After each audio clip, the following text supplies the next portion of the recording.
Whenever feasible, one should always try to eat the root.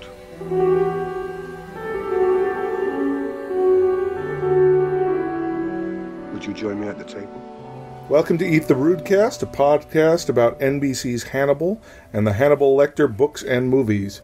I'm Cooper, and I'm joined by... This is Miko.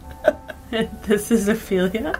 Wow, you guys got giggly there without anything to talk about.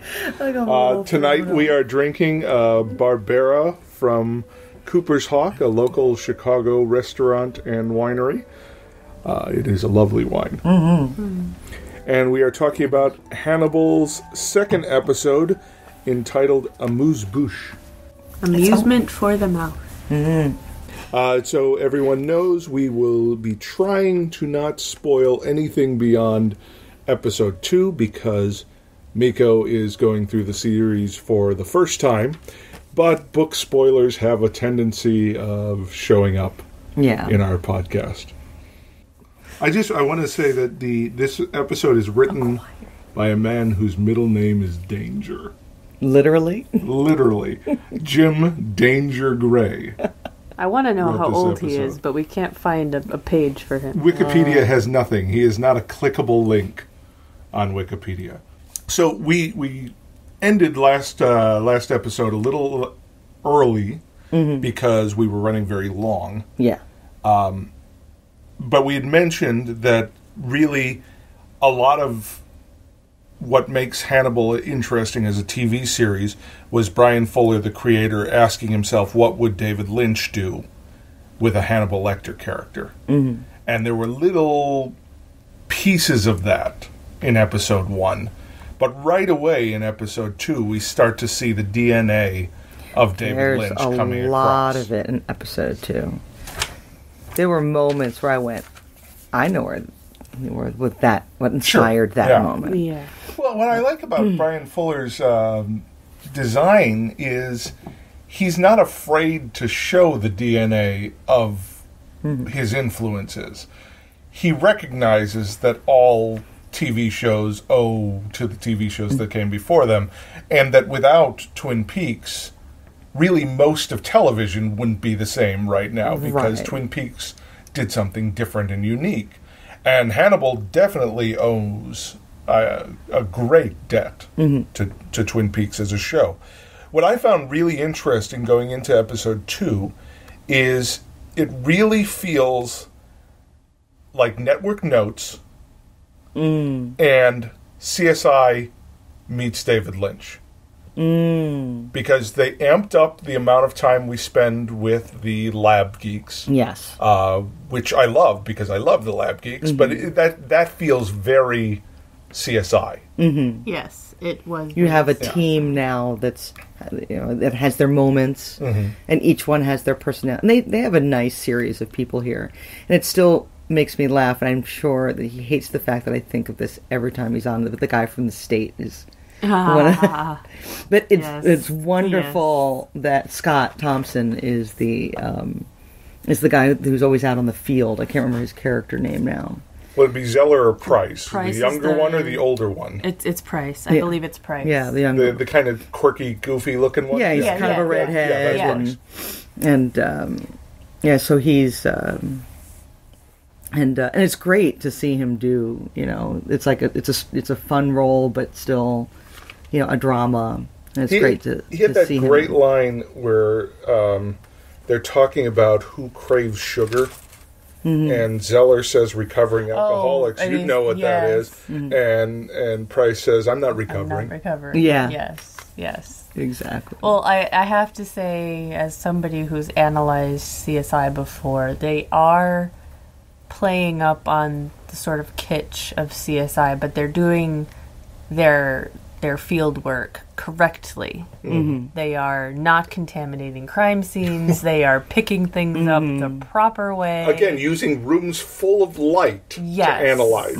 And even when the victim wakes up,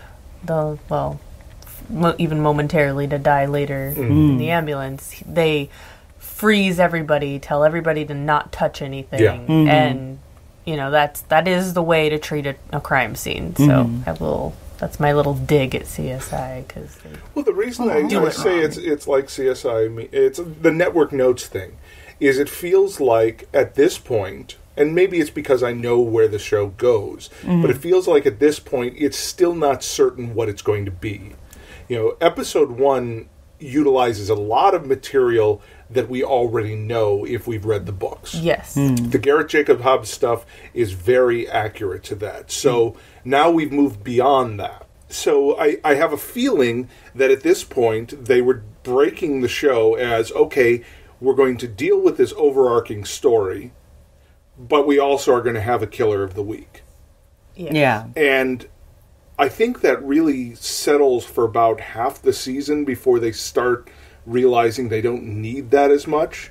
And you see that they don't really want to do that. In this episode, I don't think we meet the killer of the week until like 20 minutes in. Right. Because they want to deal with the overflow from the previous episode and still deal with the Garrett Jacob Hobbs stuff, still go in with Abigail. So we open with Will at the shooting gallery. He's pulling his target in, and it's Garrett Jacob Hobbs. And so we immediately get this dreamy thing, because you can't really trust Will to be seeing reality. And that's already in the series. That his hallucinations are really taking over. It makes you wonder if those are actually hallucinations, if that's actually what Will's seeing, or if it's meant to be something else, if it's meant to show us something, if he's dreaming at that moment at home in bed, and we just don't see him waking up. Yeah, because there are times where they very specifically make it look like it's a dream, because he does wake up. Then there are times where, I believe in that instance, where he's actually shooting at it, even though it's only a body that's lying, and it's hanging. Yeah. It's not attacking him. The eyes are open but glazed over. Got the very clearly Garrett Jacob Hobbs is dead, long been dead but body. but still shooting him as if it is going to attack him in that. But then he's still there. Right. He's sort of jolted out of this reverie. So is it just he loses himself in some moment in his head? Is it a hallucination? They don't really tell But I you. think that's part of what is becoming the DNA of the show, is that they're not always going to show us what's real and what's not. And that sort of lends the show its dreamy quality. So then we go to Garrett Jacob Hobbs' cabin to again wrap up this story. We see the antler room, which is a beautiful set. But again, this sort of hyper real set. How would anyone set that up? How would anyone be in that room? It's so cluttered and so difficult. How is that a productive or functional thing? If Garrett Jacob Hobbs, if we're feeling him as a killer who utilizes the corpses rather than just killing for sport and fun. Right. Well, I was going to say the functional part of that cabin is the first floor. That's where he utilizes every single part of the bodies. But aren't we meant to think that the antlers are to drain the blood? He hangs them on the antlers to drain the blood? Right. But then he could bring them downstairs. I mean, that's sort of like a prize room, like where you would mount your head or the antlers of the animal that you killed. So for a moment, it's as though he has that, I have mounted my masterpiece, that's my kill, and then goes into practical mode. So you think it's a very temporary... He can celebrate. Yeah. celebration while the body's being drained.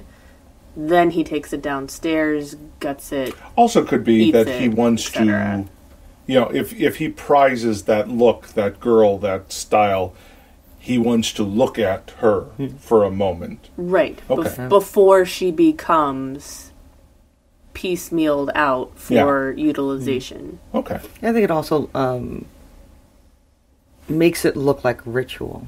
Yes. Yes. And I think, and again, I can understand what you mean about how it is a room that seems like you wouldn't practically want to do this because it's covered in these antlers, and they actually only sort of walk through the center, and then the sort of the beauty of it. This is when wanting to make something visually interesting for the audience makes it difficult because you're trying to also make it real. Right. Yeah. So if you made it something real and just had a single antler thing up there in an empty room, you may not get the symbolic visual that this show is trying to utilize.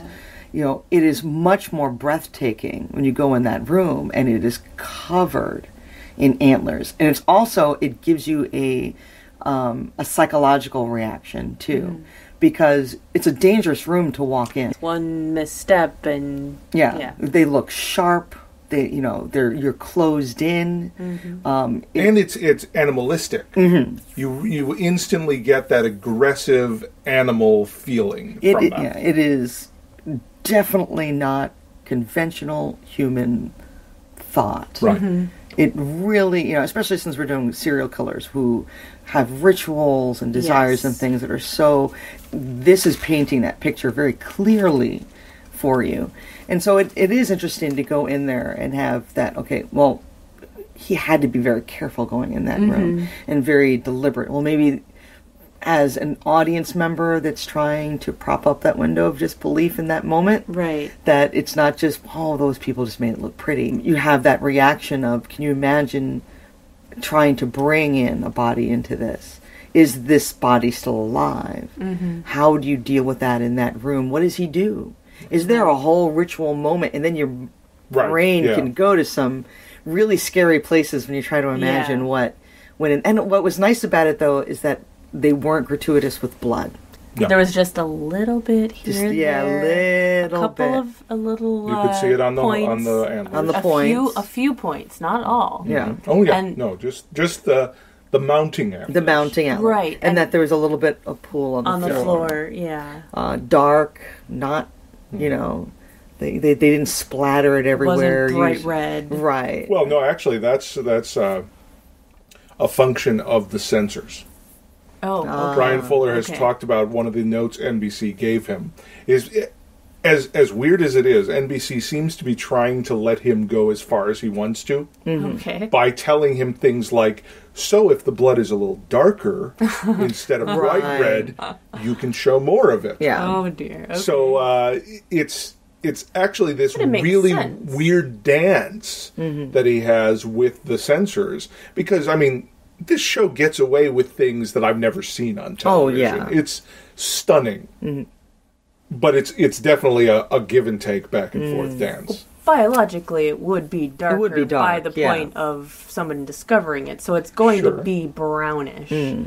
But also, speaking of the room having so many antlers, it also gives a little bit of a hint as to possibly how many victims have been in that room. And does he use new antlers for each one? So every time we see a set of antlers in that room, does that signify a girl? Right. A missing girl? I guess that it makes you think, and it takes you down a really dark path, because now you're trying to, like think like the serial killer. Right. Yeah. And it makes it scarier, because nothing happens in that room. Right. You never see what really happens in there. Right.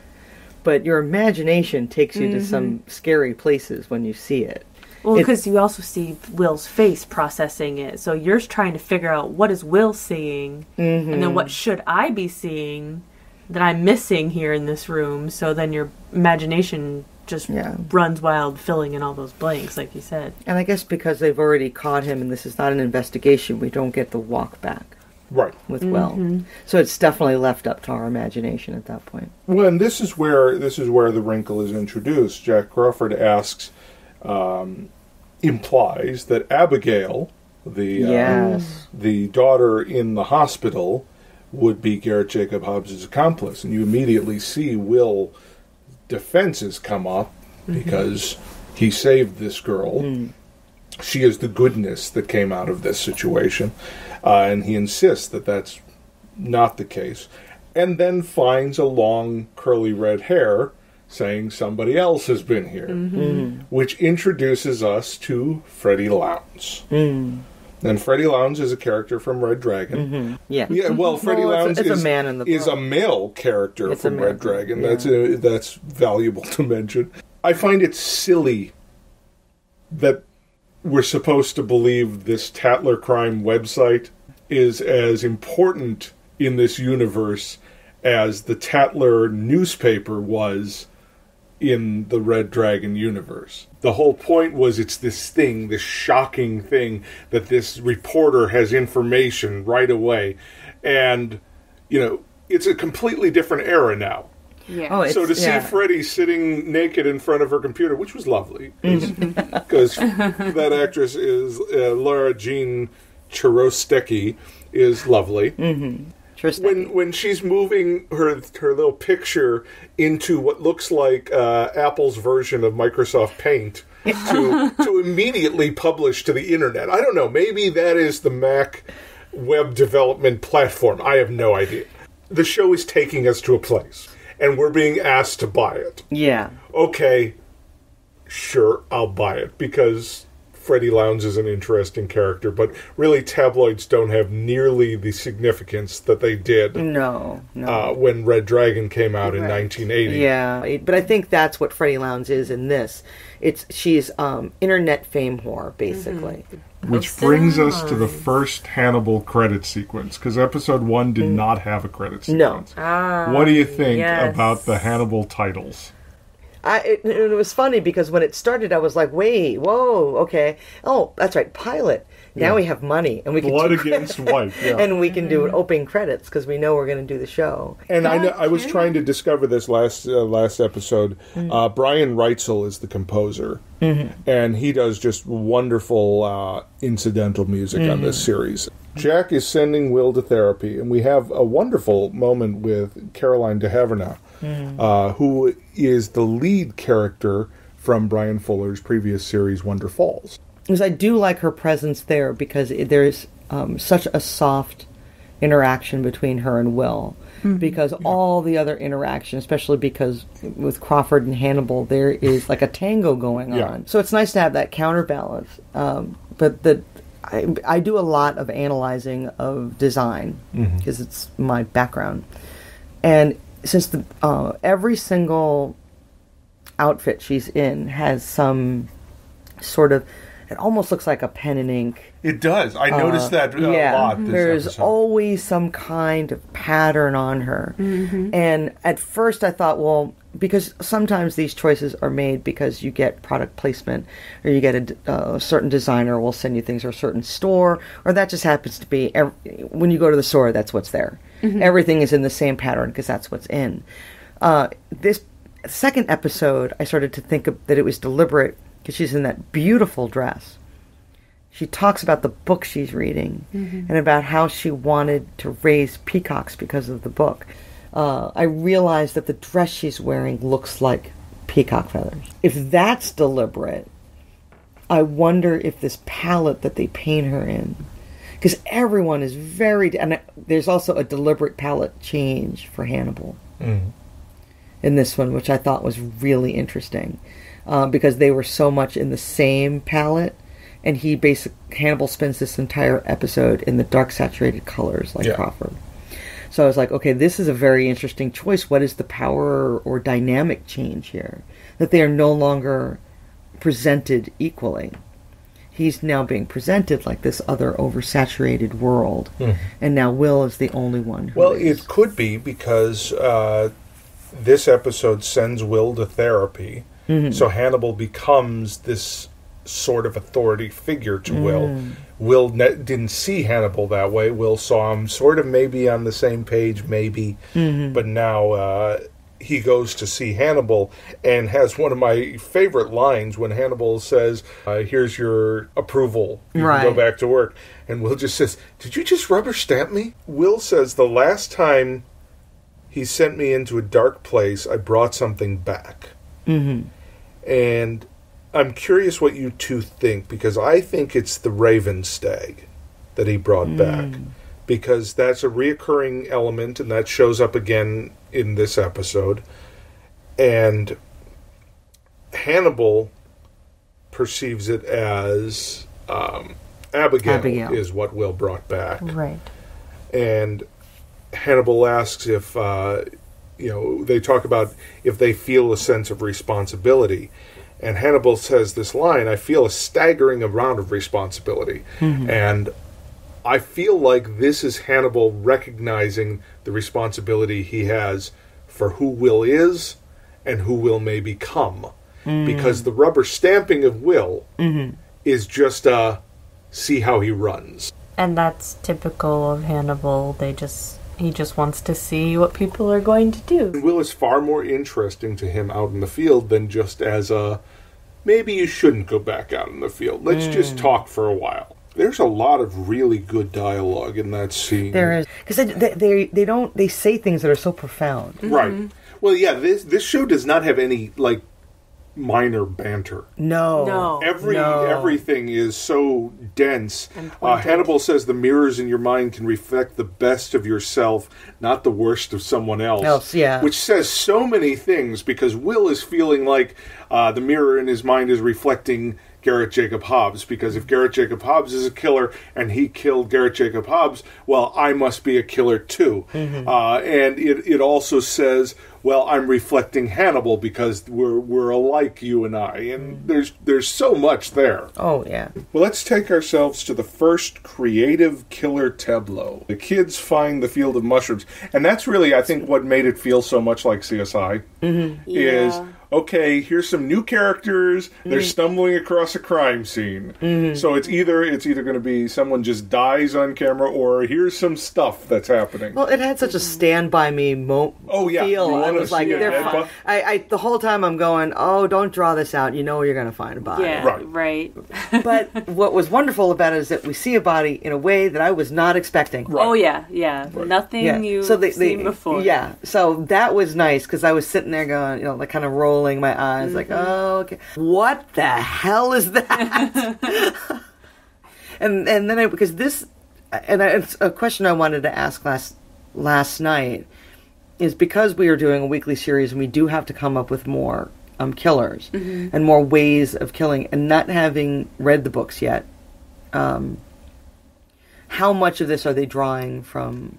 Nothing. None of the killers of the week after Garrett Jacob Hobbs comes from books. None of them. Because I saw that first shot of all those bodies, and I was thoroughly impressed with the person that came up with this concept. Mm-hmm. Well, one of the things that's interesting about the Hannibal Lecter stories in general, and the reason we use the term tableau for this, is because the killers are all metaphorical. The way they kill all feeds into this metaphorical idea. So this killer, the metaphorical idea, which is kind of hokey and I don't quite buy it, is that the farmer, the mushroom farmer, feels akin to the mushrooms because they connect even though they're not part of the same thing. Mm-hmm. And so I plant mushrooms because I want to make the bodies connect. It's kind of... It was a bit of a stretch. Yeah. No, he was talking... Well, okay, yes to that, but also he was saying that he wanted to recreate that sensation of how... Or not sensation, but the fact that the mushrooms will, or the fungus will move when you walk through a forest of them, where they will reach out to try to touch you... slime molds. But what I'm saying is, you don't need to plant a body. To get mushrooms. To do react that. To. They will do that without him as a killer. But his idea was not that he was planting the bodies to have mushrooms to do that. It was because he talks about this at the end, and that's why he had hoped that Will would understand him. It's less about creating just the fungi.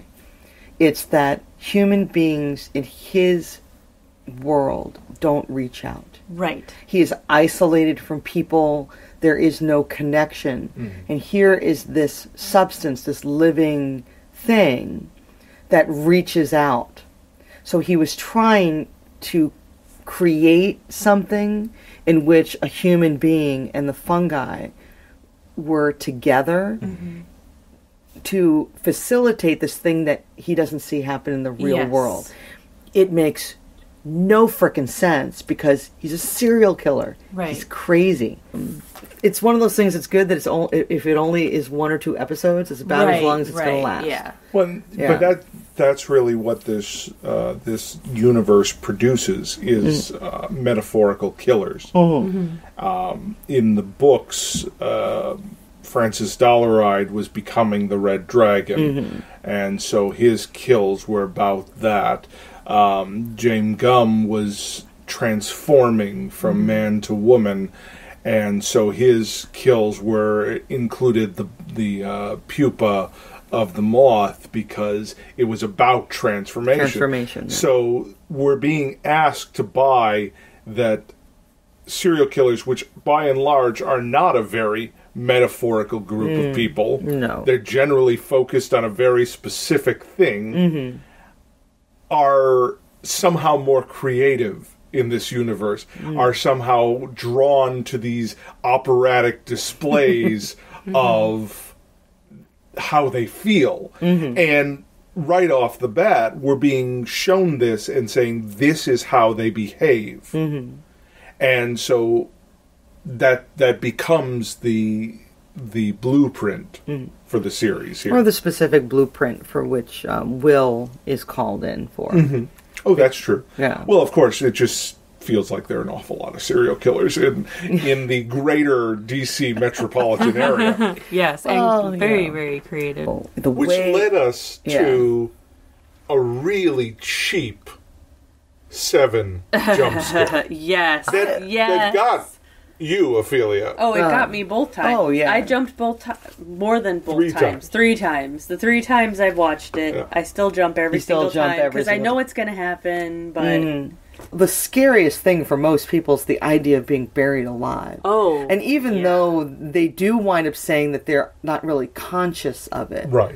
But there's that moment But they're still alive. They're still alive. Yeah. And you get Will in his backwards pendulum flashback thingy burying this poor living person. The sound design in that sequence was just Brian Retzel saying, I'm going to make this my own. You know, he did a little of that in the first kill in the series.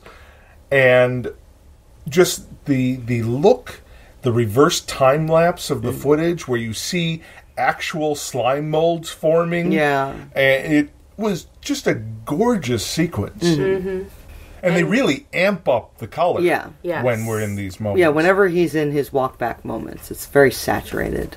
The visual of the mold that was used more than once. Yeah, that was used again later when he's talking about how it reaches out. And the imagery of how they chose shots and footage where it does look like the synapses of the brain and nerve endings reaching out and expanding and the messages being sent across.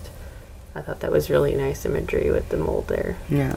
And it was a great connection with Will because it makes him think about how, not only how does he touch people to figure out what they do, but how much of them then becomes part of him in that process. Yeah. And that, again, brings us back to that line, last time he sent me into a dark place, I brought something back. So it makes you really wonder, because Will does not do this professionally until Jack Crawford walks into his classroom and says, let me borrow your imagination. Yeah. So Will is now doing this professionally.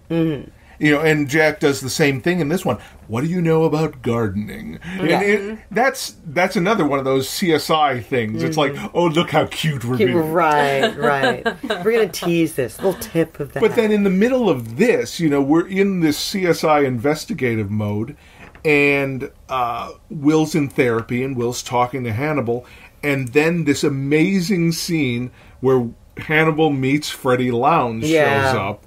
Oh, and Freddie's got her whole story, and Hannibal just, are you Freddie Lowndes? Yeah. And it's so, he knows, and he knows immediately. I love it. Oh, when he asks her for, for her pocketbook. I need your purse. With your purse. erase this, the authoritative... He makes her do it. Yeah. He could do it. But he makes her do it because he wants her to undo what she'd done. Yes. And also her first impression of his office when she walks in. She's amazed. She is amazed as to Just what's like on we the are. other side of that door. Well, who has an office that looks like that? Right. True story. Other than somebody on TV. And Will in the first scene in Hannibal's office, Will is up in the corner on his balcony library, as far as you could possibly be from the therapy area. Right. Yes. Well, and then he walks it. Yeah. And they do that whole tracking shot And where that's they're where having their conversation. the conversation. Hannibal's down in the center. Well, you got And to he ask kinda yourself, paces. okay, now is that a? I mean, that's got to be a symbolic thing. Will is above Hannibal in the moment. Hannibal is looking up to Will and trying to figure out this unique and elevated being that he's never encountered before. Because Will is something different, which is why he intrigues Hannibal. Right. It also gives Will that opportunity to give space because he doesn't trust Hannibal. Right.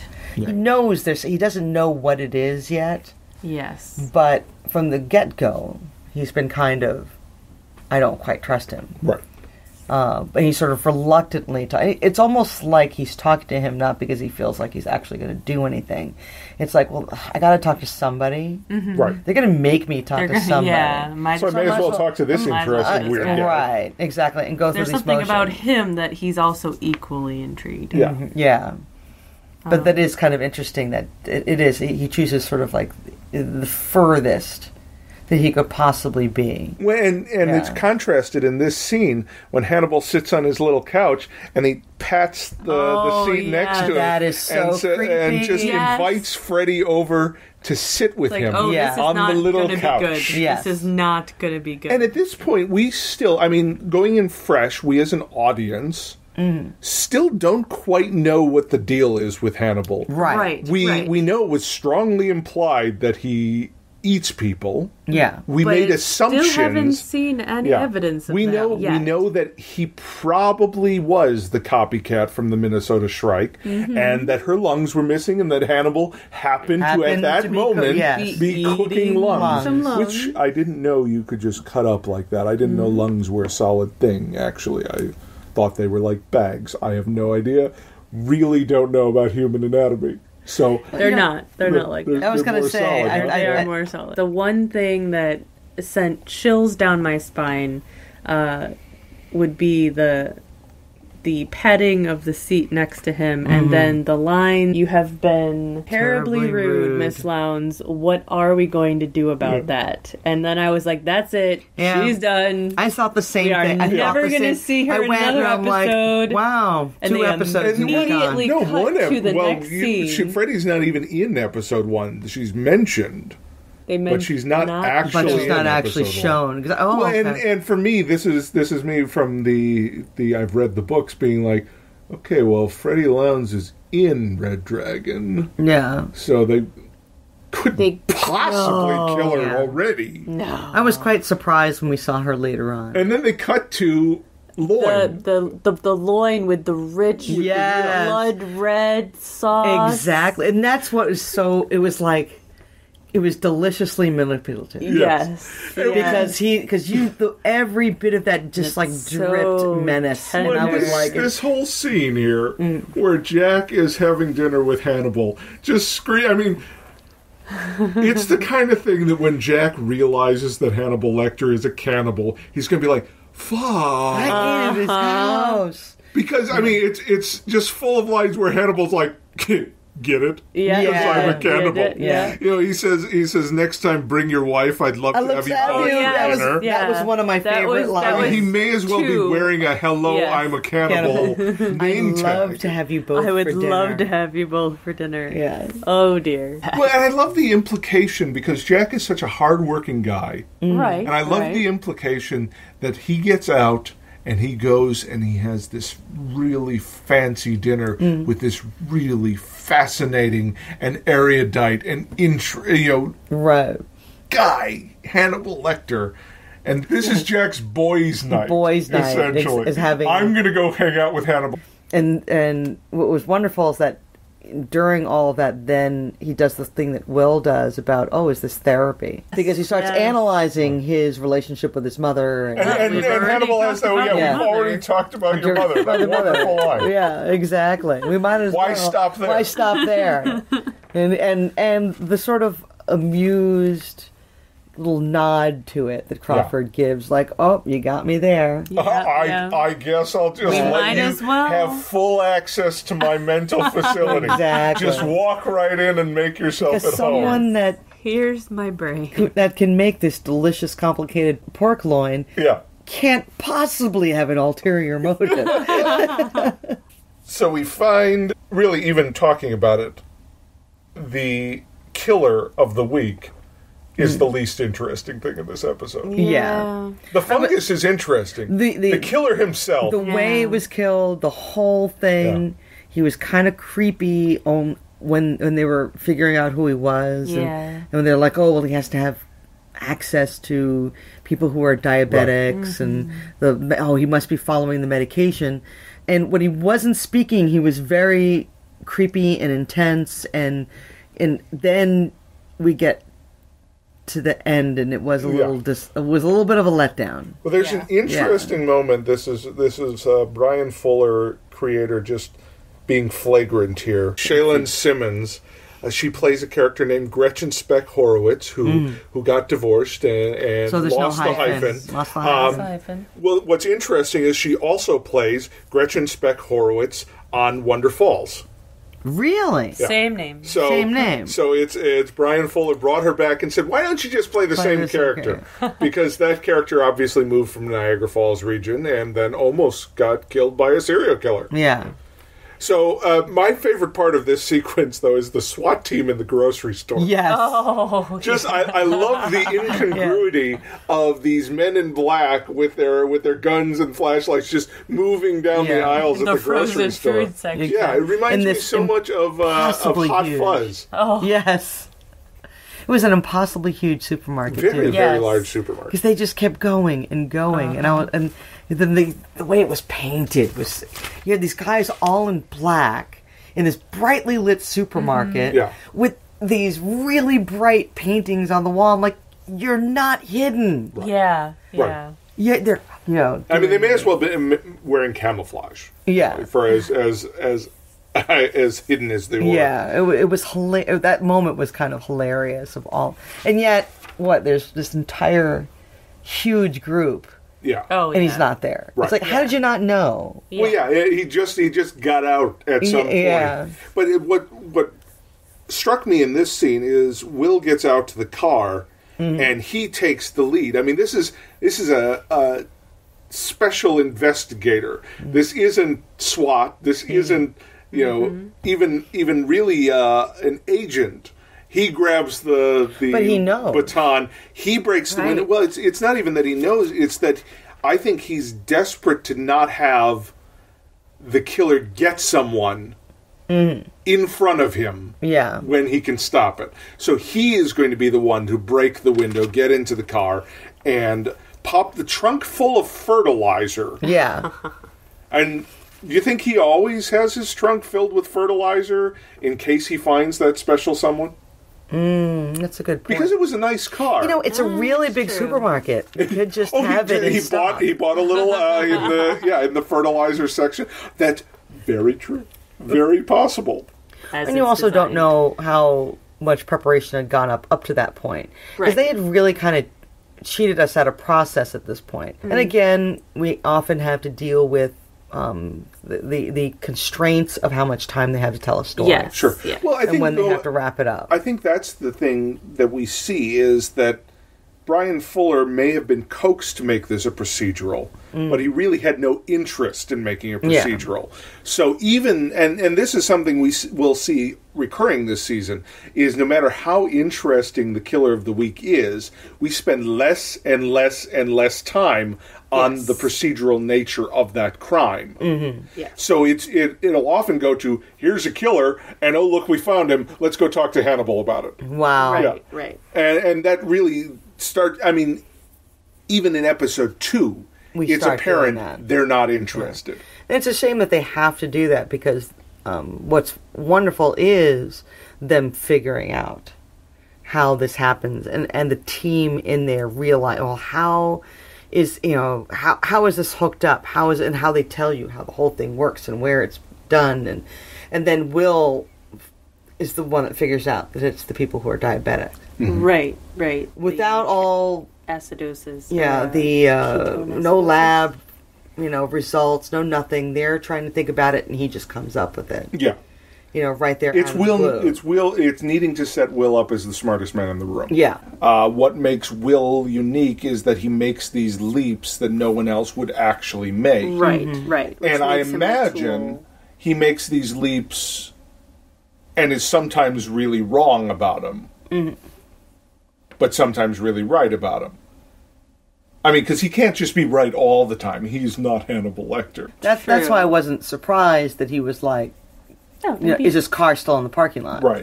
Because, what I assumed during that time is that while we were not seeing that scene through Will's perspective, we were seeing it as, here's this action sequence. Yeah, here's the SWAT team. With SWAT team, and they storm in, and everyone does the deer in the headlights thing, and we laugh because, and then he's not there, and you're like, oh, no.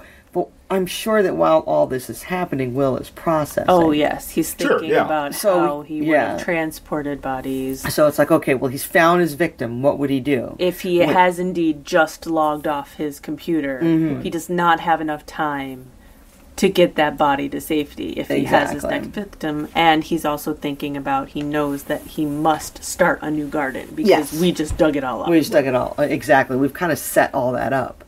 So I'm not sure if he knew exactly when he got to the car, because he broke in, and there's nothing in the car. I'd imagine you could smell that. He knew that there was something in there. And a body that's already going into renal failure. Yeah. You're going to have some smells. But he already had an idea. He was having his moment. Right. He's there. He's already doing the steps that the killer is doing, even though we're not following it with him. So that's why he takes charge. And thinking probably 7 or 8 steps ahead of the SWAT team. Exactly. So it's like, okay, we need to forget. Whose only thought is, how can we blend in at the grocery store? Exactly. Against the frozen food section. Should have just been wearing all white.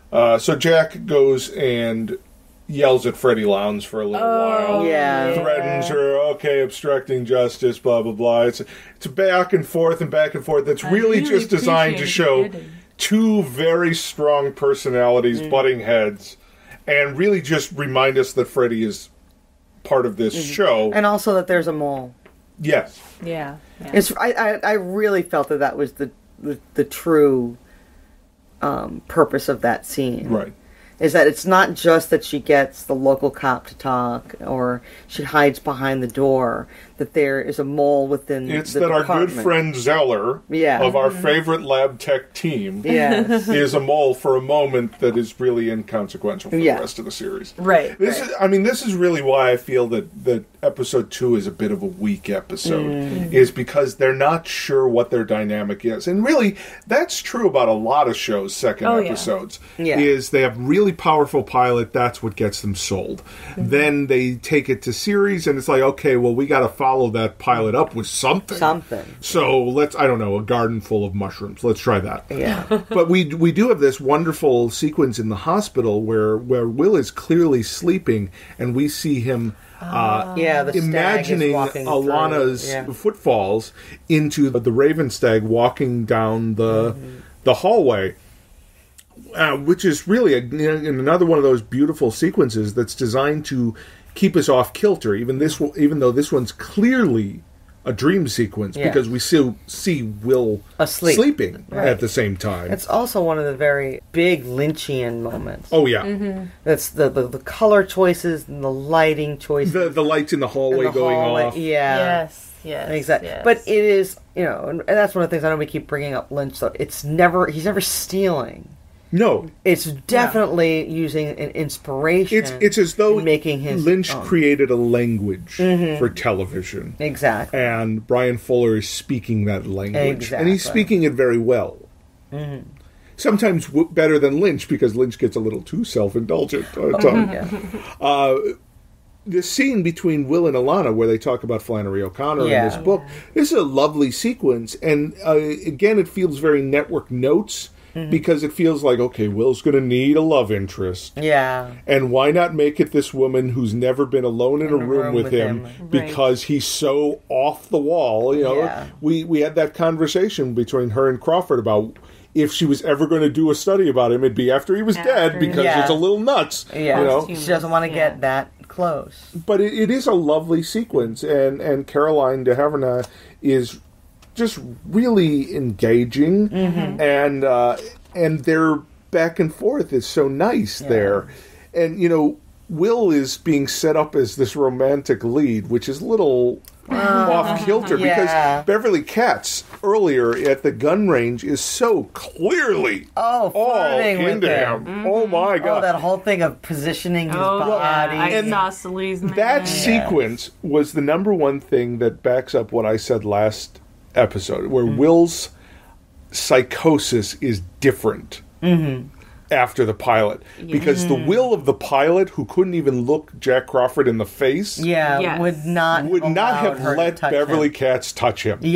That's true. That is very Spectrum. It's fine, because I like this version of Will, and I don't think you could get as far with as standoffish a version of Will as you see in. See, what we've done is we've taken it from this really extreme version of the character of Will Graham, and if you look on the other side, you've got William Peterson playing. No, let's go with Edward Norton playing very normal Will Graham from Red Dragon, very like as normal, clean cut, farm boy, take care of business. Will Graham. We've gone back maybe a quarter towards that Will Graham. Okay, a throwback to earlier, I believe earlier in this episode, where he's talking about how he should just go back to fixing boat motors in Louisiana. In Louisiana. Actually, that's later. That's in his conversation with Lecter. Later. I thought that was very interesting. I'm like, wait, I don't think I can picture this Will. Doing that. Ever. Because, and maybe it's, I don't know, maybe it's the isolation. Because a guy who's just fixing boat motors, it's something simple, it's a problem-solving thing, and he wouldn't have to deal with people. But it is a very different Will Graham being given the same things as Book Graham. Yeah, I don't know if I see this particular character doing that activity for a living. Yeah, well, it just as a device for the moment it made sense, because there is you can go back to the simplicity of a machine and not have to deal with the complexity of people. Right. And he's dealing with the complexity of people on two different planes. Oh yeah, because he's trying to deal with serial killers, and then he's trying to deal with the fact that he can't deal with people every day. Right. His social exclusion. Yeah. Speaking of the Lynchian moments, the pull out of the cream in the coffee is the most Lynchian thing in this entire episode. It immediately recalls the episode of Twin Peaks where we pull out of the ceiling tile, the acoustic ceiling tile, down to well, I guess spoilers. So down to the killer of Laura Palmer. Well, yeah. I love how in control Freddie is when she's talking to that cop, the ex-cop. Oh, right. Until our sociopath of the week walks up and just shoots him in the fucking head. Yeah. And just spray all over It's this face. great moment of just, okay, I'm not in control of anything. Yeah. Apparently this is not going according to my plan. All I can hear is Bill Paxton. Game over, man. Game over. Game over, man. Game over. And, we see like things crumbling for characters in the last part of this episode. And it's interesting because it takes us sort of out of this killer of the week thing. Because the moment Will realizes that Abigail is not in the hospital room, he becomes unhinged immediately. like I was doing just fine, and then you went and took my girl. Yeah. I mean, he's got his gun out. And that's a thing that a lot of people criticize in cop shows is cops don't pull their gun until they need to. They need to, yeah. They don't. Will has his gun out when he's walking by all these people in the hospital. He's got his finger on the trigger. He is ready to fucking shoot somebody. Yeah. Yes. Oh my God. And when he does finally shoot, we probably should know the name of the. But it's an Stamets, I think. But it's an example of how sort of unimportant this guy is. No, what I thought was interesting about the way he was shot is we spent an entire episode watching Will do his practice and not ever hit the center of the target. Right. And that's the whole thing, is that he can't. And he wound up shooting him in the leg. He's all over the place. So when he talks about when he was shooting him, it's not deliberate. Right. It's sort of like I meant to shoot him. Right. I meant to kill him. I meant to kill him. I was unable to. But I was unable to. And so it seemed like a logical conclusion from where he had been earlier, where he was all over the place. And even though they tried to fix his stance, he was still not very good. Right. So he didn't keep him alive necessarily because he meant to. Right. But they kind of present it in a way of did he do it on purpose or did he not do it on purpose? Right. Because he doesn't say it specifically. Well, the series did it on purpose because they needed to give that killer here, let me explain why I do things moment, right? If they had killed him, he wouldn't be able to do that. We're the same, you and I. We're simpatico. And it's like for a series that's setting up the similarities between Lecter and him to play the same game with this miscellaneous, we can barely remember his name, mushroom farmer. It's a little almost insulting. It was interesting that he had hoped that this was going to be the one person that would understand him. Yes. And maybe that's part of it too, is that I don't feel he understood Will Graham enough to want that connection with Will Graham. I don't think it's we're going to say that Freddie Lowndes' single article that he read about Will Graham was like, oh, yeah, this is a guy. It is a very broad device. Yeah. Yeah. It is.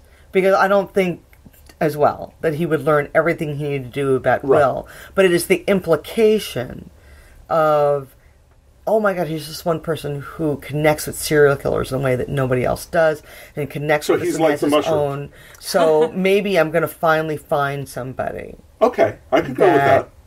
Is going to get what I'm doing, and not necessarily, but because he is twisted, he doesn't realize that Will is going to get it, but it's not going to be like, "Wow, dude, this is really cool." Not going to be high five. Hey, exactly. All right. Wow, wish I had thought of that. We'll reach for each other in the garden or whatever. It's that he is so far removed from reality that he wants to believe that Will understand and appreciate what he's doing, what he's trying to do. He has his inability to connect with human beings. But what Stamets doesn't realize is that he's still an FBI investigator that wants to end this. Right. Yes. And doesn't want this stuff to happen. Right. So he's not going to have that connection that Stamets wants, because he doesn't realize that, no, he connects because he wants to stop you. Yeah. Not because he wants to help you or be your buddy. Or be your buddy. Exactly. And it just shows him being he was far more twisted, actually, than the first serial killer. More unstable. More theatrical. And theatrical. Yeah. Exactly.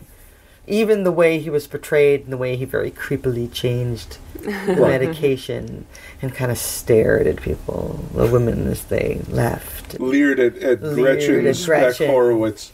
Exactly. It was they started to get a little cliche. Yeah, and maybe that's and that's probably why we don't like it. It feels very they could have taken this killer and put him on CSI and the episode would have played very similarly. Oh, What yeah. really gives us something unique is this last sequence with Will and Lecter, and that feels like that's the entire point of the entire episode. Yes. It's this wonderful dialogue between Will and Hannibal, where Hannibal suggests that Will's big fear is that the inevitability of there being a man so bad that killing him makes you feel good. Yeah. When it's clear that Hannibal is saying that, if you found out about me, Yeah. being so bad, it would make you feel good. It's this lovely back and forth, and that's when he talks about the boat motors in Louisiana Yes, there. yes, right. But right away, you see this office, you see this beautiful set design, and I want those curtains again so badly. They just, I don't know what it is, but every background on this show looks like it was hand painted. Oh, yes. It's just gorgeous. Like when he has Freddie Lounge sit down. Yes. Oh, The stark contrast The of this colors. hot, like warm, deep the deep red, the deep background and this cold couch. Yeah. That was icy in color. And That's actually my Windows background. at It's work. it's just Hannibal It's sitting just there. Hannibal just sitting sitting there on the in the corner, couch. and then a wide open expanse. yeah, it is just, everything about that was Yeah. gorgeous. And the color and the starkness of it, that's, again, it's a lot of emotional manipulation Oh yeah. that's going on. Well, and that's how he Everything. plays it. And again, we've seen, we've done this whole episode without really talking about the performances. But Hugh Dancy, while yes, playing a different Will Graham than the pilot, plays a more interesting and nuanced. Like he's got it right off the bat. And Hugh Dancy is British. Yes. And very, very rarely do you hear an odd. No, he plays it Accent. amazingly Right. No. well. You don't get any feeling. What's nice about it's natural. Yes. Yeah. Because you don't get the feeling that this is someone doing an American accent. And maybe it's helped by the fact that Will has such unique delivery in general, because True. often Will feels like he's sort of pushing his thoughts out because he's having such a hard time connecting with someone. So he's like forcing himself to speak to them. And precise, stilted and literal language is a staple of Spectrum. It ends with a very, very common exchange from the books with Hannibal Lecter, because he, in silence, he talks about collecting church collapses. Yes. Yeah, and he brings it up here. And really, Yeah. having gone through these books again recently, it's like Hannibal won't shut up about church collapses.